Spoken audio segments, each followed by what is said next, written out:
Hi అండి, welcome back to our channel Devi devotional vibes. Devi శరన్నవరాత్రులు 3వ రోజు శ్రీ అన్నపూర్ణాదేవి యొక్క అలంకరణ గురించి మరియు ఆ తల్లి గురించి ఇప్పుడు తెలుసుకుందాం. దయచేసి ఎవరైతే సబ్స్క్రైబ్ చేసుకోకుండా చూస్తున్నారో వారు వెంటనే ఛానల్ని సబ్స్క్రైబ్ చేసుకోవాల్సిందిగా కోరుతున్నాను. ఈ వీడియో చిన్నగానే ఉంటుందండి, ఎక్కడ స్కిప్ చేయకుండా చూస్తే మీకు పూర్తి వివరాలు తెలుస్తాయి. అమ్మవారు ఏ రంగు చీరను ధరిస్తారో, ఏ రంగు పుష్పాలతో అమ్మని పూజించాలో, ఏ నైవేద్యం అమ్మకి నివేదించాలో, ఎలాంటి మంత్రాలు పఠించాలో, వేటిని దానం చేస్తే మంచి ఫలితం ఉంటుందో పూర్తి వివరాలన్నీ కూడా ఈ వీడియోలో మీకు చెప్తాను. ముందుగా అమ్మ గురించి తెలుసుకుందాం. సాక్షాత్ పరమశివుడికే ఆహారాన్ని భిక్ష వేసిన తల్లి కాశీ అన్నపూర్ణాదేవి. ఆ తల్లి ఆలయం కాశీలో కొలువై ఉంది. కాశీ అంటే అందరికీ గుర్తొచ్చే విషయాలు: ఒకటి కాశీ విశ్వనాథుడు, రెండోది పవిత్ర గంగా నది. ఈ రెండింటితో పాటు మరో ముఖ్యమైన ప్రదేశం కూడా అక్కడ ఉంది. అదే కాశీ అన్నపూర్ణాదేవి ఆలయం. అక్కడి ప్రజలు ఎప్పుడూ ఆకలితో అలమటించరు. అందరికీ అన్నం పెట్టే తల్లిగా అన్నపూర్ణాదేవిని భక్తులందరూ కొలుస్తారు.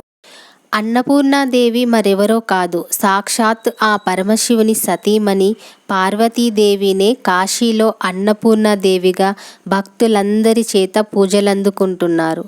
ఈ నేలపై మనుషులు బ్రతకడానికి ఆహారం మరియు నీరు ఎంత ముఖ్యమైనదో అందరికీ తెలిసిందే. కాశీలో అందరి దాహాన్ని ఆ గంగమ్మ తల్లి తీరిస్తే, ఆకలిని మాత్రం ఆ అన్నపూర్ణాదేవి తల్లి తీరుస్తుంది. ఆ తల్లి దయ వలన కాశీలో ఆహారానికి ఎప్పుడూ లోటు ఉండదు. అక్కడ అందరికీ సమృద్ధిగా ఆహారం దొరుకుతుంది. పురాణాల ప్రకారం కాశీ అన్నపూర్ణాదేవి యొక్క కథ ఇప్పుడు మనం తెలుసుకుందాం.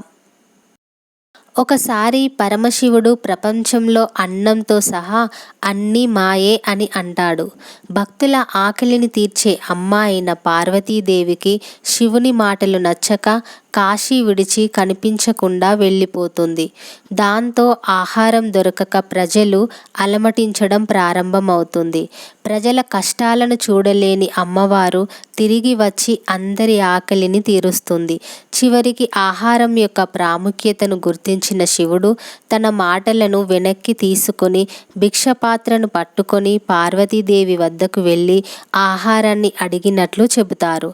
అప్పటి నుండి ఆ తల్లి అన్నపూర్ణదేవిలా కొలువై అక్కడి ప్రజల యొక్క ఆకలిని తీరుస్తుంది. నవరాత్రుల్లో 3వ రోజు అలంకరణ. ఈరోజు అమ్మవారు శ్రీ అన్నపూర్ణాదేవి రూపంలో దర్శనమిస్తారు. 2024 అక్టోబర్ 5 శనివారం, తదియా తిథి, స్వాతి నక్షత్రం. ఈరోజు అన్నపూర్ణాదేవి అమ్మవారు గంధం రంగు చీరను ధరిస్తారు. అలాగే అమ్మవారిని ఈరోజు మల్లె పువ్వులతో కానీ పొగడ పువ్వులతో కానీ పూజిస్తారు.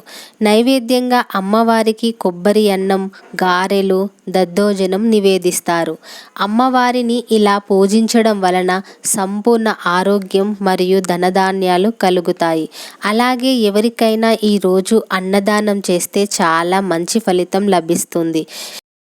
ఈరోజు అమ్మవారి యొక్క అన్నపూర్ణ అష్టకాన్ని చదువుకోవాలి, లేదా ఓం శ్రీ అన్నపూర్ణాదేవియే నమః అని పూజించిన మంచి ఫలితాలు ఉంటాయి.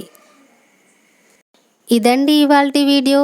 ఈ వీడియో కనుక మీకు నచ్చితే లైక్, షేర్ మరియు సబ్స్క్రైబ్ చేయడం మాత్రం మర్చిపోకండి.